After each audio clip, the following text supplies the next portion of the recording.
നിങ്ങൾക്ക് ഒറിജിനൽ വിചാരണ വരുന്നതിന് മുമ്പ് നിങ്ങൾ തന്നെ നിങ്ങൾ കുറച്ച് തവണ വിചാരണ നടത്തി നോക്കൂ.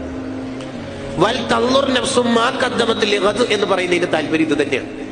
നിങ്ങൾ എന്താണ് ആഖിറത്തിലേക്ക് ഒരുക്കുകൂട്ടിയത് എന്ന് ചിന്തിച്ചു നോക്കൂ. അപ്പോൾ അയാൾക്ക് അല്ലാഹു കൊടുക്കുന്ന ഒരു ആത്മീയമായ ഓഫറിന്റെ ആത്മീയ പേരാണ് യഖ്ലത്ത് എന്നുള്ളത്. യഖ്ലത്ത് എന്ന് പറഞ്ഞാൽ അയാൾ ലൈവിലുണ്ടാവും, എപ്പോഴും കൽപ്പിൽ. മരിക്കുമല്ലോ, ഖബറിൽ ഒറ്റക്ക് കിടക്കേണ്ടതല്ലേ എന്ന പേടി ഇങ്ങനെ വരും.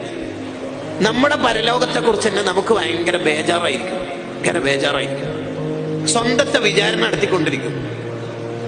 അതാണ് നഫീസ ബീവി റളിയല്ലാഹു അൻഹ ഖബർ സ്വന്തമായിട്ട് കുഴിക്കുന്നു, ഇടയ്ക്കിടെ അതിൽ പോയി ഇരിക്കുന്നു, മരണം ഓർമ്മിക്കുന്നു, ഇതേപോലെ ഒറ്റക്ക് കിടക്കേണ്ടതല്ലേ എന്ന് വിചാരിക്കും.